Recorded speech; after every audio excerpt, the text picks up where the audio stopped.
Welcome back, everybody, to another fun podcast. I'm excited for you to hear from one of our JH girls who recently committed to Stanford.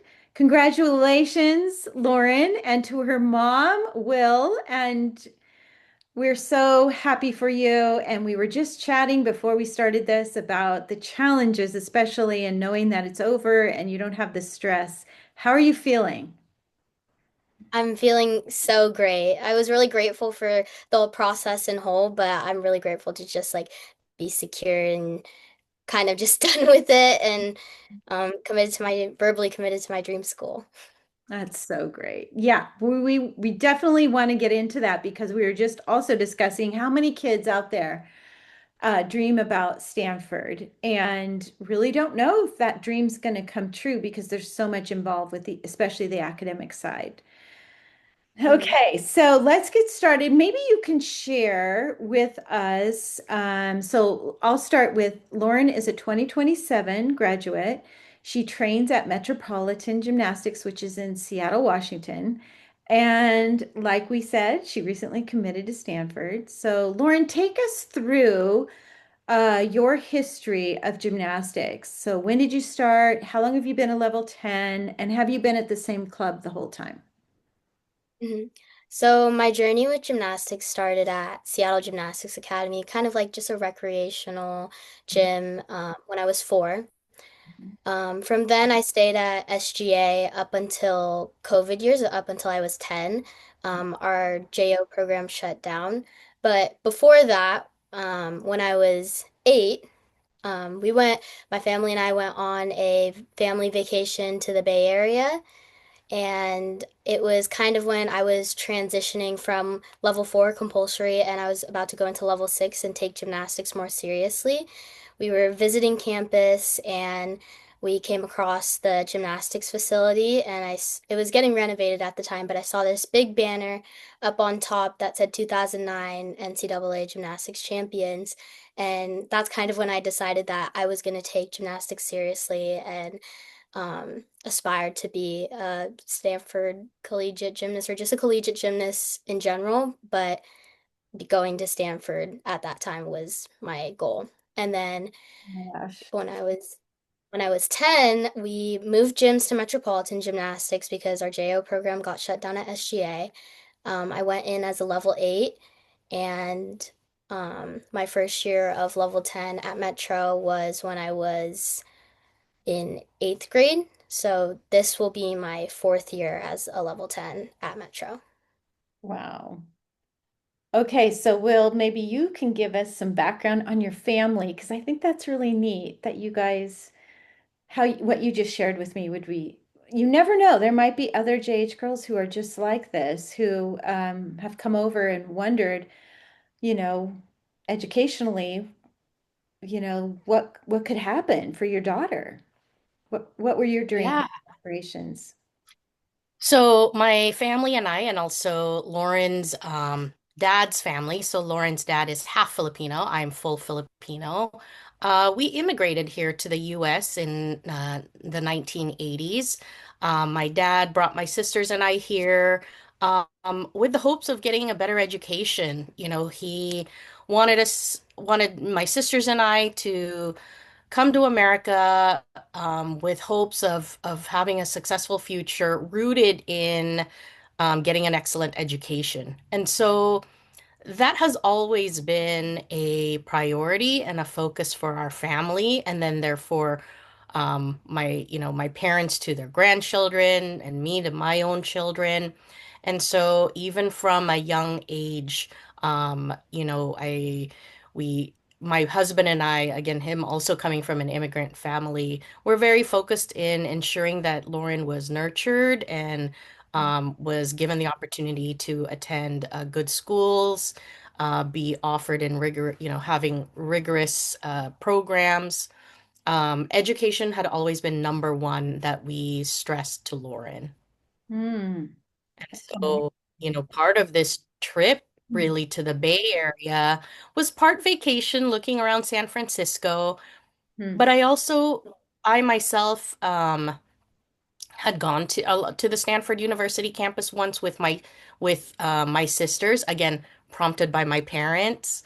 And I remembered then, so Lauren was not yet born. I was a teenager when my parents were like, "This is the ultimate. Mm, Like this is the top of the type of education that we hope one day our future or grandchildren and great grandchildren can achieve."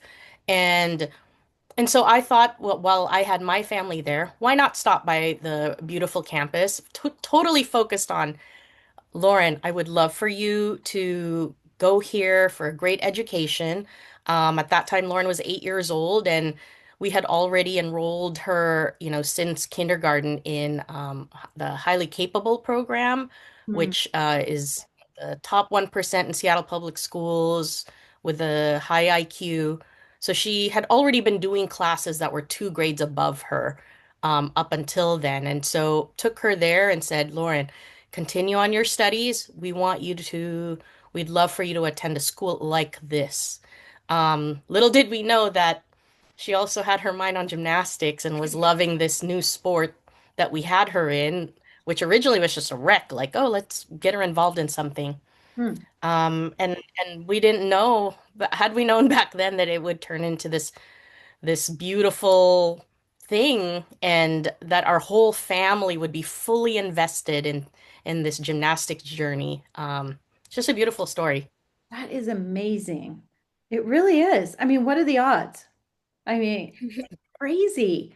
The picture that you sent me of her at that age and dreaming about this. So, Lauren, did you ever feel any pressure or did you just feel like, you know, you knew you had some ability academically, but did you feel any pressure throughout those years of being a gymnast that this was where you wanted to end up? But how did you feel about I that? would I would say I was still open-minded, but kind of like how my mom said, a school like this, I was kind of just focused on any school that would provide me like excellent education Mhm. as well as a great gymnastics program. So I felt like there wasn't any pressure like from my parents, like specifically like you need to like get into Stanford, you need to go to Stanford.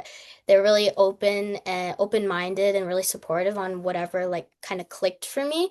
Mhm. And it just so happened that Stanford was that for me. So I didn't feel like there was pressure to specifically go to Stanford, but I'm glad it ended up this way.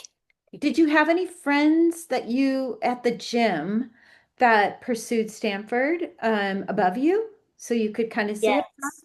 Okay, I thought you had some teammates. Um, Closest in age to me, Anna Roberts. She's a senior at Stanford this year. She Wow. was there for, I think, 2 years while I was there at Metro. She was someone I always looked up to. I mean, she's like national champion and she's also a really sweet person and a great leader.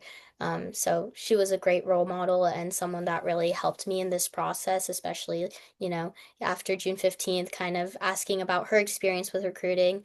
Um, that was a great resource. And then also Nick Kubler, he's there right now too as a senior on the men's team.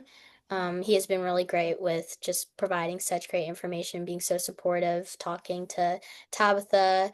And then two other gymnasts that I didn't really know personally, but went to Metro, Maddie Brunette and Amanda Zhang, also graduated from the gymnastics team That's so or great. from Stanford. That's great. So we know academics were a priority. Obviously, you guys hired me about a year ago, and I absolutely loved our sessions because um, you were very clear that academics the whole time were the priority. And you were not certain about which schools would contact you on June 15th, but you had a lot of them coming to the club watching, you train. So that pretty much started in January-ish or before, I can't remember. Around end of October, Oh, end of okay. October, Um, November. all right. And then what else was your priority? Maybe back then, what did you think your priority was going to be? Was it location more? Was it the coaches? And a lot of things changed because I know some of the schools, there were coaching changes and things that happened that were like, okay, now what? But what were your, if you can think back then before you went on your visits, what were your like top three priorities? Okay. I actually had a five criteria that I was looking at, but I'll Okay. go through them quickly. Number one was academics, somewhere that would support my goals of getting into med school and just set me up for my future. My second priority was team culture, coaches that I clicked with and that it just felt natural in a team that I felt like I fit in with and like just felt like family. Yeah. Third was location, somewhere urban, diverse was a really big thing for me. Diverse, like many different cultures, worldly, people of all walks of life. Fourth was balance, coaches that could support my goals of continuing to compete for Team Philippines throughout the quad, like at least through my freshman year, that I will be there in 2028. And my fifth priority was a competitive team, a team that would push me and I would get better at and maybe has potential of making a nationals appearance or even winning a nationals. But Perfect. Jill, to your point, the first three were there from the beginning. Yeah. But I think Lauren would agree, and in talking with her after, before every visit, after our meetings with you, it was number four and number five. So the ability of the team, the ability of the coaches and the team to support both elite aspirations and training and college gymnastics. And then number five, a competitive team only became, I would say, important and really something Lauren honed in on, we noticed in the like towards the last couple of visits. Yeah. Yeah. I remember we talked a lot about that. There's so many things on our sessions too that I'm very careful not to steer the ship in a direction that I know from being involved in all these years, kind of back end information that would change your perspective from organically what you really want. I think as an advisor, it's really important not to do that. We need to interject as advisors things to consider or think about in such a way that it still keeps it really open. And so you feel really free to, hey, I hadn't thought of that. Or, yeah, I'm going to look into that. Or when I go on a trip, oh, now I'm going to be aware of that. And I thought we had some good, conversations about different topics that you probably wouldn't have thought about originally, which was fun. It was really fun to see you grow, I mean, and develop. Now let's talk. I didn't write this down, but I do think it's important because last season you were all ready to go. And then talk us through your season because I know as you got to nationals, it wasn't the perfect scenario. Share Mhm. a little bit with us a little bit about that. Okay. I feel like I started out my season pretty strong and with confidence, being my third year as a level 10. I had some great meets, great new personal records. I won state. It was my first time competing internationally. I won Philippines nationals, and that was a great experience. Right after that, I went to regionals and won regionals, and matched my PR on beam and hit new PR on vault. And then after regionals, I kind of had maybe I could say like a dip of confidence. Um, I kind of had maybe a mental burnout is a good way to put it. I went into nationals super nervous, thinking about June 15th coming up, colleges, like all these colleges watching me, texting my coaches. So excited to watch Lauren compete at nationals. And I think the pressure just really got to me, and I did not have the meet that I wanted to have at nationals, which was really unfortunate. Um, but I came out of it learning like how important mental preparation was for meets, maybe even more phys than like actual physical preparation for me at the time. And so after that, I was preparing for Asian champs in Korea, and I felt super strong, super confident. I had worked on my mental game. I was super focused, ready, and then the practice right before we were about to compete, I landed wrong on my new vault and I hyperextended my knee and I was out of the competition, and it was truly one of like the most devastating, like heartbreaking moments ever. Like I'm getting a little bit emotional talking about it, but um and after that, like June 15th was coming up. This was at the beginning of June. And in my head, I was like, I just had a really bad nationals appearance. I didn't even get to compete at Asian Games, I mean, champs. And like our college is even still going to want me. So, like, doubt was just running through my mind. And I like had no idea. Like, I was so lost. I was like in Korea with my mom telling her, like, our college is still going to want me. Like, I feel like a disappointment. And Your mom was the frantically texting me, "What do you think's going to happen? Oh my gosh." We didn't tell you. when I didn't want to stress you out, but it's so yeah, scary, isn't it? my Oh, the first text that I got actually was while I was in Korea, and it was June 15th, or it was midnight June 14th. I mean midnight 11:59 Korea time, June 14th, and the first text that I get on June 15th Korea time at midnight was from Stanford. And I just like exploded. Like it was like my head just exploded. I screamed in the hotel room. Probably the people above me could hear me, and it just like it was such like it pulled me out of that like doubt that I was in coming out of two not so great experiences with competitions. But yeah, for that's sure. like my Well, season lead recruiting. there's so much in that. I'm so glad we shared this part of it because number one, I think a lot of gymnasts especially feel like if they don't qualify to nationals or do well at nationals, that that's kind of like an end all. Like, and Yeah. they forget about all the other meets and all the other videos that you've posted. And bottom line is, I always tell you guys, college coaches can see so much of what they need to see. And it doesn't come from one competition. Yeah, it's great to hit at those meets and it's great to go international and that's a huge thing to be able to do, but they can see even without those moments, those perfect, hopeful moments, that what kind of college gymnast you're going to be, and why they recruit kids like you who have, they can see the talent, they can see your work ethic, they can see how you bounce back. I mean, you were so ready after nationals. I mean, I was sure that was going to just be an amazing meet for you, mentally, physically, all your skills pretty much back.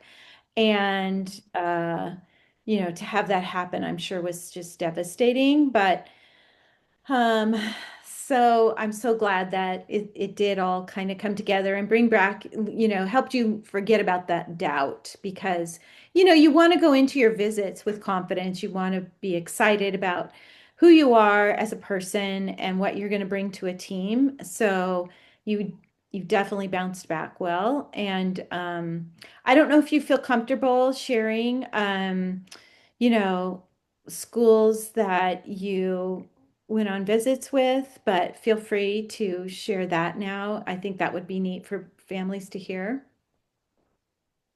So my first visit, it was an unofficial visit in early August. I went on an unofficial visit to UW. After that, in the beginning of September, I went on an official visit to UC Berkeley to Cal. The weekend after, still in September, I went on an official visit to University of Utah. And then a couple weekends after, in early October, I went on an official visit to Stanford. Right. And I can honestly vouch that you stayed open in the whole process. You were not like Stanford or nothing. You were not at all that way. You were very positive about all those schools. Yeah. Yes. Mhm. They're all so great for so many different reasons, and it was definitely like an eye-opening experience. I was so grateful to learn so much about myself, just like from hearing from these, or like experiencing different schools and hearing from these coaches, like kind of kind of about myself, like hearing about myself, and then it helped me figure out what I wanted. So Mm. I was really grateful to go on all of my visits, and it was an eye-opening experience. As a lot of people who hire us know, we try to recommend going on three and then or making those first three visits, a priority. But it's just hard. And now you look back and don't you just go, I mean, I didn't know for sure. And how the three worked out had to work out with your dates. And, Mhm. there's so much involved in making, a schedule for visits, even. And you did it though. You got through, all of them. You were very respectful. And it was kind of neat that, so for everyone out there, your family went to University of Washington, a lot of them, right? Yeah. Yeah. So you were totally focused on going and visiting and all of that. But Stanford came right before that decision. So it didn't turn out, but you had gone on that early unofficial. So that was really neat that your whole family got to be part of that too. That was neat. That was a great opportunity to kind of just have that one day to see everything and kind of talk to the coaches one-on-one because I wasn't with any other girls, and for my family to experience it too, from like the athletic side, because out of all the the five of my mom and then her four sisters that went to UW, they've never kind of seen like the athletic side of it, and you thought it was really cool, right? It was amazing. Like I made me so proud as an alumni. hmm Wow. That's going to be, that's just going to be a memory now that, I mean, that worked out so well because I know your heart was really into looking at every single school with an Yeah. open mind. So, okay. So then how did you know Stanford was the one? I know like I said, you weren't going to just focus on that. You really were open. So how did you know when did you know? How did you know? And maybe share a little bit about how Stanford recruited you. Okay. Um, I'll kind of talk about how Stanford recruited me first, because like going into it, in order. Vince or with Anna being recruited, while I was at Metro, like the coaches had always like come to watch practice, like Vince or Tabitha would come to watch practice. Not me, but like we saw them come and watch Anna, and then in November, I think November, Vince came to watch practice for the first time, um, kind of having his eyes on me. Um, and I would email consistently, uh, kind of, I think, once every 2 weeks to Stanford, as well as the other schools that I visited or that I was interested in. And I definitely made sure that they knew that I wanted to go to Stanford. I was very assertive with my emails. Let them know that that's where I wanted to be, or that's where I was interested in for all the schools. Um, and then once June 15th came around, I began conversations uh, all with coaches, starting college coaches. And from there, after like the initial conversation, I kind of started to narrow down my list to around eight. And then getting closer to visits and such, I narrowed it down to four. Perfect. Um, yeah. And then for why I chose Stanford, Stanford being my last official visit that I went on, I had a UW visit scheduled 2 weeks after my Stanford visit. But why I chose Stanford was I wanted to get the best of both worlds, is the best way to put it. I wanted to go somewhere where I could pursue academic excellence as well as go to be a part of an amazing gymnastics program. Ooh, sorry. Oh my gosh. Hold on. Sorry. You're fine. so sorry. I think my dad's cooking. But um yeah, get the best of both worlds. And with the visits that I went on, there were so many great things about each of the schools, but I felt like there was something missing at each of the ones that I went to leading up to Stanford. And as soon as I stepped on campus, knowing like the coaches, having a connection with the coaches already, and knowing like all the background information about Stanford and the accolades, I like from the second I stepped on campus, I knew that's where I wanted to be. Which it was almost like this like gut feeling, I could say, like a gut feeling like this is where I want to be. I would love to have the opportunity to be here. And yeah, that's when I knew that's where I wanted to go.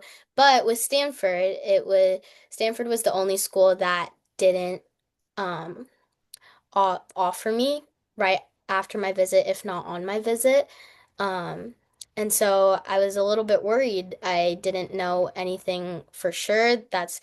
It was pretty stressful, especially with other colleges who had I've already been on the visit and already had offered me. There was a little bit of pressure, or not a little bit, there was pressure to make a decision, and I didn't want to make a decision on another school knowing that Stanford felt like home as soon as I stepped on it, but I didn't have my offer yet. So um, once I was offered, I knew immediately that the answer was yes, I because know I that. already knew it was home. There was lots And of, just, wow. I wanted to add, just as an outsider watching her Yes, go through, as she's describing that, is that so one of the things, Lauren has always been an analytical person. And so she talked about her 5 criteria. And I would watch her like as she was talking to schools or even like before June 15, she was like, she would quantitatively rank and assign like point values for each and every one of those criteria for the different schools that she was considering. What I wanted her to also tap into was some of the more like qualitative, intuitive, like feeling. And so we invested, I mean, I know not every family can do this, but for me, it was important for us to travel and go and see these teams in person. that's So we right. went to the That's right. Sprouts. We flew in winter in the snow, went all the way to Oklahoma City, where we could get a chance to see like 3 of the schools that she was interested in. We did attend, fortunately for us, Stanford came up um, to Washington for a Stanford UW meet. Um, and then That was Utah. Utah. Oh, that's right. Utah came, and then we flew down for the Cal Quad meet. Right. And then within there, we would stop by the campus, or and what I was gonna say is just I I knew watching her from afar that there was something about Stanford, the Mm, place, whenever we would go stop by the place, and then also the team as she was watching them, mm. that there was something about them that was catching her eye. So as an outsider, like that qualitative feeling, I could see it, I could feel it, and I had always wondered if she did, but we found out at the end, yeah, she felt it all along. Hmm. And remind me, was the reason you didn't go to college summer camps was that because your club didn't prefer that, or I can't remember. Yeah, okay. And that happens all the, Yeah, yeah, yeah. my coaches, uh, they just didn't want me to go, especially like without their supervision. Mm, Um, it's in the summer. Also, I had just had my knee injury, so I was still coming back from that most of July and into August was like where I was pumping it back up, so I wasn't at full range either. yeah. So families out there, I just want you to know that sometimes we have to do what your club coaches are out of respect, what they feel is right for their athletes. Going to camps is huge, but if you can't go, um, and the schools have the budget to come watch your practice, then it can still work out, is kind of my point, really nicely. All right, so mom, you get to share more. What's it like being a mom of, someone going through the recruiting process? And were you and your husband always on the same page in everything that you guys did to get her to this point? Oof. I know. Those are both two great questions. I would say first and foremost, um, I think for me as a parent, because before we had signed up for, your services, Jill, I'd been given recommendations to listen to your podcast, join your lives. Um, and one thing really stuck with me in that you were saying you yourself having had years of experience, there will always be unknowns. But for those, but our role as a parent is to try to understand and be kind of like the framework or at least the support with the knowns. And that was what I felt my role was. And so it was so helpful to sign up with you when we did, because we signed up with you like in November, which was when all of a sudden all these schools started to come to Lauren's gym to watch. And I had all of these questions and wondering like why she can't talk to them and things like that. Um, that, it was great to sign up and secure your services and go through all of these like all of the different um like the things on your website, the reference documents, like knowing what are kind of the NCAA rules, Mhm. but then also just talking to you because there's also unique situations that we felt it was so helpful for you to be able to tell us. There were many times when I was like, "Is this normal? Jill, is this normal?" And you're like, "That's totally normal." Yeah. Um, so I would say that is what really helped us out with this whole recruiting process. Um, I imagine someone who didn't know all of this, it's probably I can't even imagine. So nerve-wracking the entire way. Um, my husband and I, sometimes we were in disagreement about certain things. So, um, for example, there were some schools that we visited where our whole family like really loved that school, the team, but it met maybe four of five Lawrence requirements, and my husband's like, "That's okay, but it seems like she really likes it," and so that's where I disagree about like, no, I think we should still keep looking and see if there is one out there that meets all five. Um, because you were right, Jill. After sometimes the third, second visit, even, you're tired. So You're tired. so tired. You were right. I think Lauren's right. She started out um 5. five. There were eight. Well, originally there were the 22, and then that for that one week we were back, she was gonna try to schedule back-to-back calls after June 15, Hmm. and then you're like, no, you need to. Then we cut to 12, Yeah. and then to 8, And then to and 5. then to 5, and you were still like, don't do it. You were right. So Hard. he kept wanting, he's like, don't you want to make a decision now after maybe like the second? And but but we pushed through. But we pushed through. And in all honesty, it's again me, because I was the one and not my husband that had taken her Mhm. on the campus to watch the teams, to come to that Cal Quad meet, to watch Stanford, that I was like, okay, we gotta go on this Stanford visit Hmm. and Hmm. see it through. What we started as a family in 2017, we had to see it through. That's amazing. Yeah, because a lot of times families will think, I mean, Lauren's going to get recruited.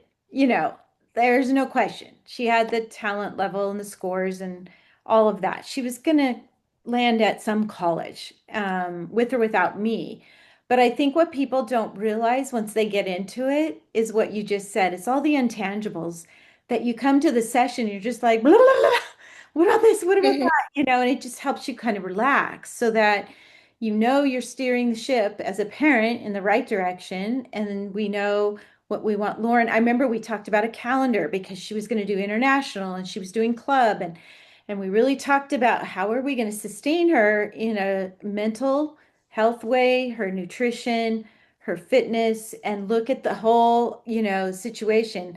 Club coaches are great, but they're busy. I mean, they have so many kids that they're trying to coach and deal with. So, I see it as a team effort, but I remember we talked about all kinds of things, sometimes not even about recruiting, really.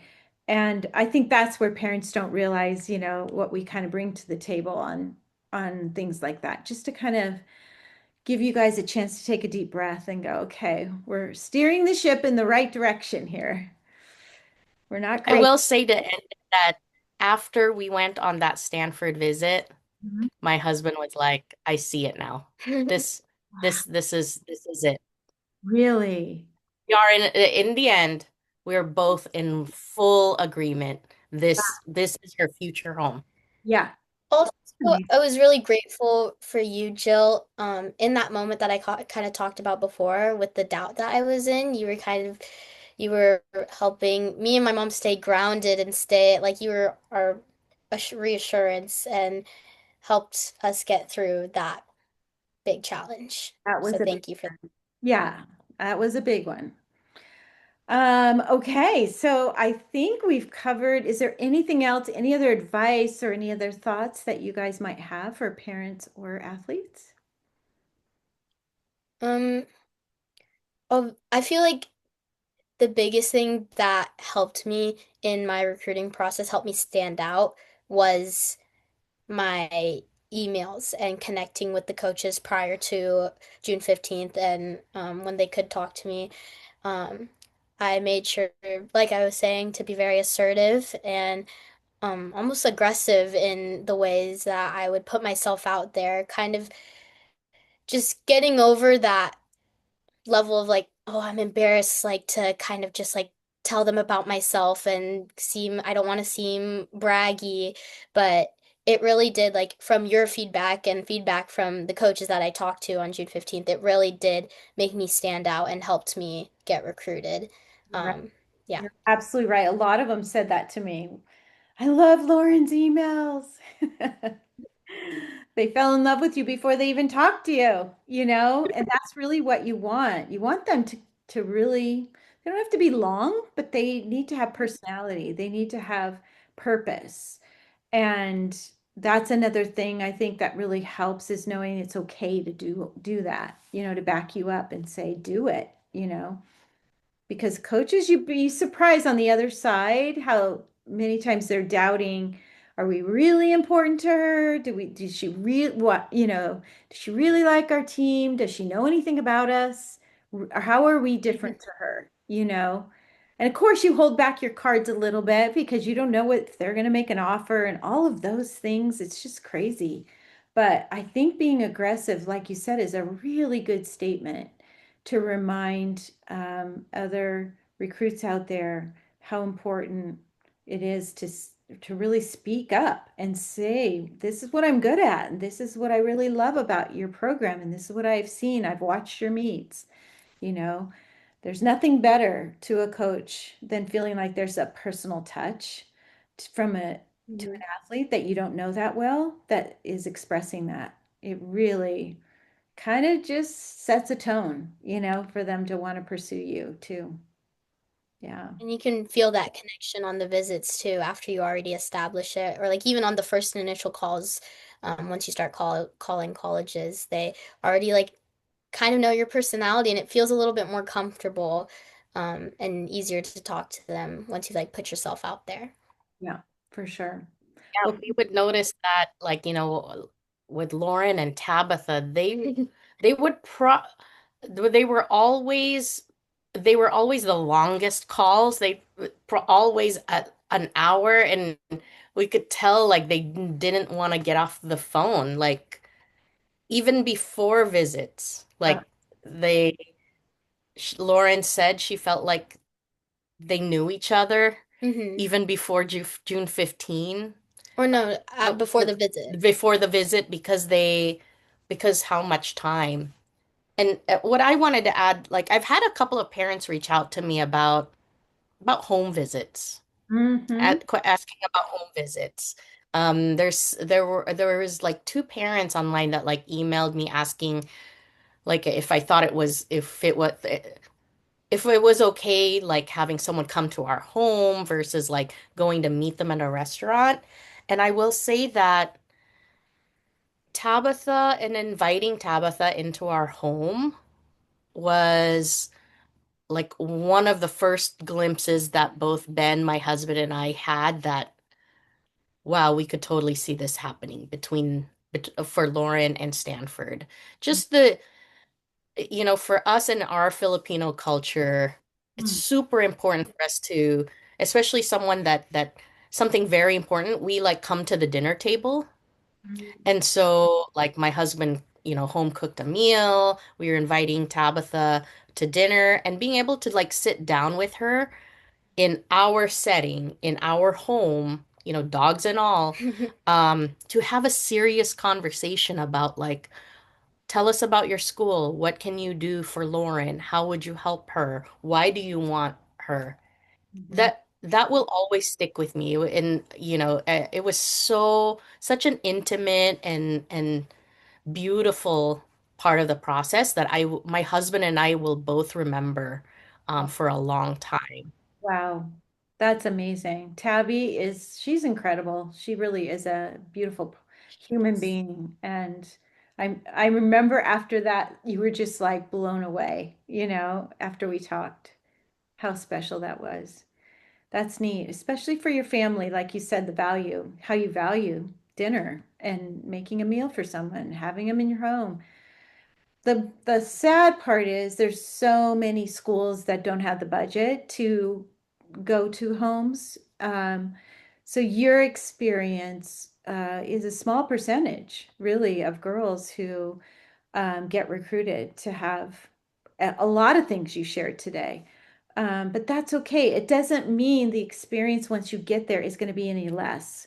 I think that's what we would really like to speak out loud is you can really get to know these coaches, even on Zooms or phone calls or emails. Um, so a lot of them can't travel. They just don't have the budget. But if you can, it's so great. Like you did, you took Lauren to meets so that she could see them without them even knowing. She was able to observe how they were with the girls, as they were coaching. There's just a lot of different creative ways, I think, going to camps, fall clinics. There's lots of options out there. For your family, this is how it turned out. And I'm assuming your grandfather is thrilled. At first, he was like, "You're not going on your UW visit. What's going on? What's wrong?" And when he came to my gym right after I verbally committed to Tabitha while she was still there, he gave me a hug and he was wearing like a Stanford hat and all, and he was like, "I'm so proud of you."